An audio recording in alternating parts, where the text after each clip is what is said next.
It only happens once in a blue moon.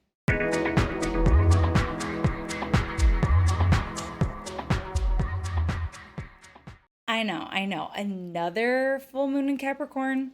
This is what we call a zodiacal blue moon. The meteorologists are going to say we have a full moon if we get two full moons in a single calendar month. But astrologers notice this phenomenon. When we get two full moons or two new moons in the same zodiacal season, this is important for us because that means that these are happening at critical degrees. So this full moon is happening at 29 degrees Capricorn. This has a much different flavor than the one that we saw at the end of June. So let's go ahead and pull up that chart and take a closer look. Okay, so here is our full moon chart. This is happening exact at 6:16 a.m. Eastern Daylight Time, so adjust for your time zones. However, the nice thing about full moons is that they're very visual, and that moon is going to appear full for a couple days on either side. So no matter where you are in the world, no matter what time it is, as long as it's nighttime and there's no clouds, you're going to be able to see that full moon. And as far as how this full moon is going to feel, we have a lot of stuff, big stuff happening at 29 degrees. This is a critical degree. This is a point where it feels like there's urgency, there's something to be done, there's a crisis. And right around early July, we had Neptune station retrograde at 29 degrees 55 minutes. And that was happening like just in the wake of this disastrous presidential debate that happened. There's been some big elections going on in Europe as well. There's a lot of crisis going on in the world, as we've talked a lot about on this channel. But yeah, this Neptune stationing at 29 degrees brought in this renewed sense of crisis that's going on, something that we're feeling overwhelmed about, something that we're feeling either in awe or in terror about. So Neptune can go both ways, especially in Pisces. It can be extreme enamorment and like falling in line with the belief system. We're seeing a resurgence of Christianity right now in young people in the United States. And also, it can create a lot of fear, a lot of worry, a lot of overwhelm, a sense of the things that I'm worried about are so above me, there's nothing I can do. And why am I talking about this Neptune so much? Because this lunation is in aspect to it.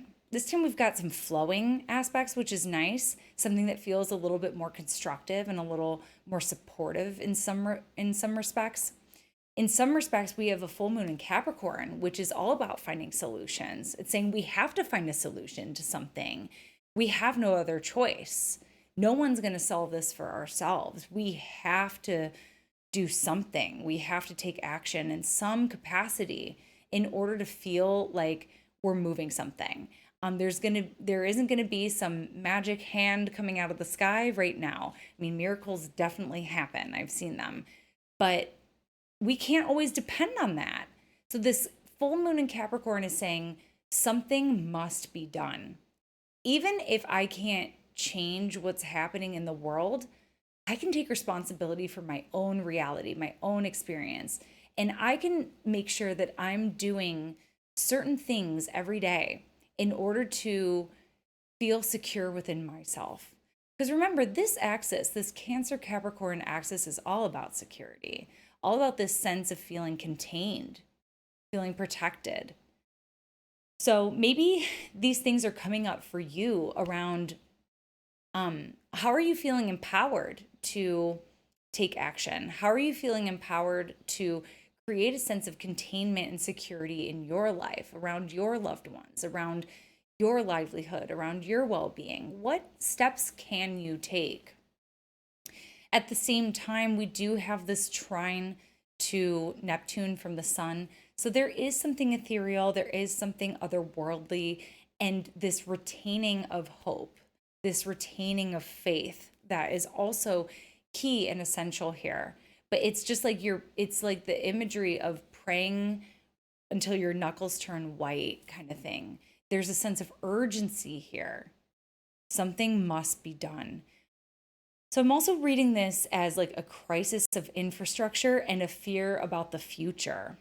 So 29 degrees Capricorn, we got imagery of like the elder. We get imagery of the future and wanting to secure that.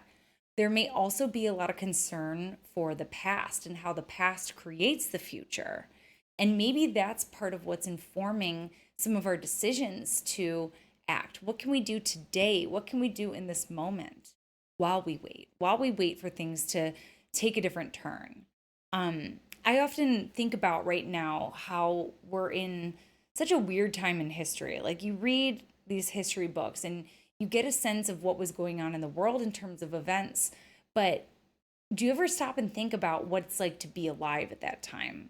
What people might be worrying about, what people might be thinking about.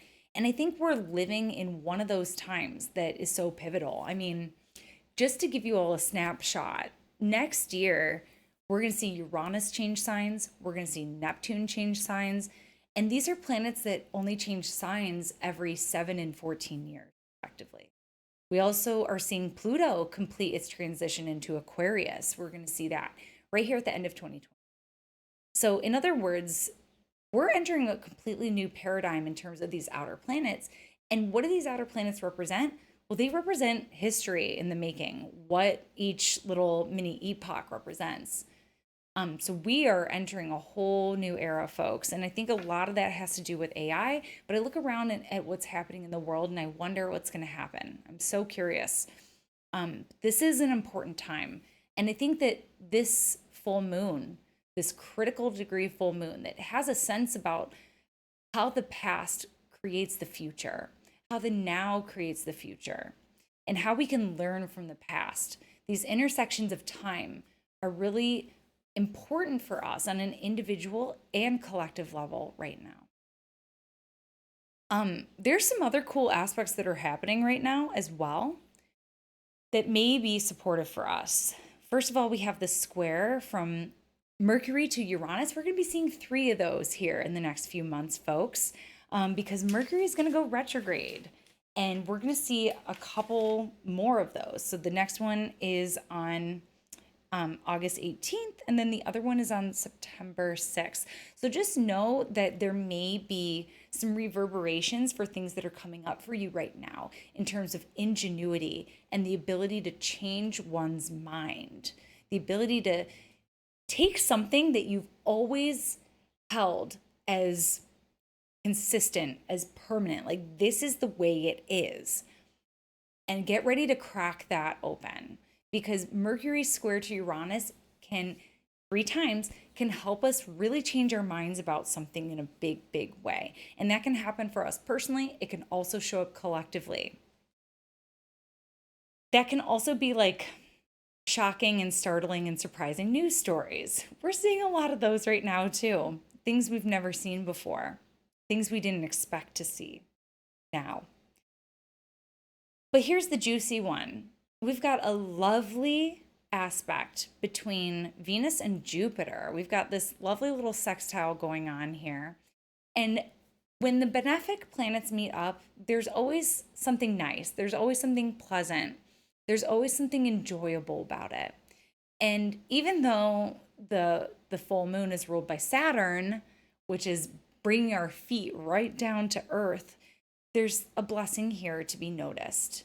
There's a silver lining here. There's something to be grateful for, to be satiated by, to find delight in with this aspect. So, this is a little bit about this full moon, but here's what happens next. Here's what happens next. This full moon ends up taking on a big Pluto flavor because, like I said at the beginning, that full moon is going to look full. It's very visual phenomenon. And that moon, as soon as it departs from this aspect with the sun and with Neptune, it's going to head on into this conjunction with Pluto. So those full moon vibes throughout the day on July 21st are going to feel even more complex with Pluto. With Pluto, there's an obsession. There's something deep. There's something cavernous about it. There's something profoundly deep in an emotional way. There's something profound. And so this full moon is going to take us a little deeper than we anticipated, I think. Not just with this like critical, intense degree, but also with this energy of Pluto. Also, the sun is going to enter Leo. Yay! Leo season is here. Yay. And we love the sun in Leo. The sun has its rulership in Leo because this is one of the hottest times in the northern hemisphere where our system of astrology was developed and created. And so that was the rationale, is that the sun in the fixed fire sign, it's hot. It's hot here. And with the sun being comfortable in the sign of Leo, we're going to start to see, we'll have all three of these like fast moving personal planets, Sun, Venus, Mercury, all in Leo. It's all about self expression to the max. It's all about sharing a slice of yourself with the world and being fearless in our shine. But that sun is going to also come into that opposition with Pluto the very next day. So we're going to see that happening. I believe that happens actually on, let's see, on the 23rd. So we're going to see the sun enter Leo on the 22nd. We're going to see the sun oppose Pluto on the 23rd. But we're really going to be feeling it. And that energy is very intense. It's very intense. It can be obsessive. It can be vile.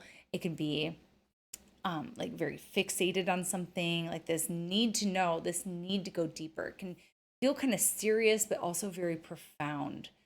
So just look and see what is revealed here, because there's a lot of eyes on world leaders right now.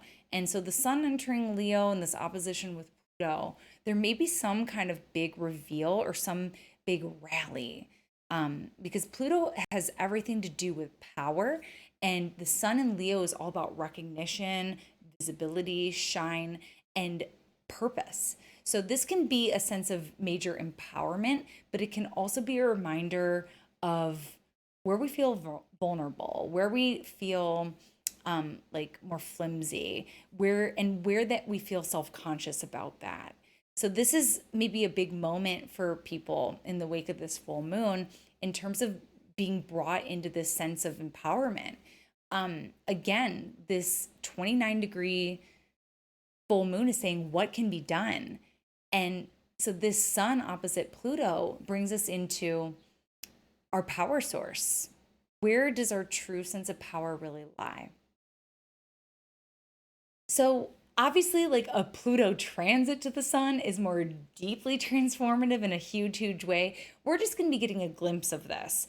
But pay attention to where your power is reflected to you and where your sense of lack on that same spectrum is reflected to you, because that's going to show you a place where you want to work on that. And you may find actually a sense of empowerment if you continue to follow that thread.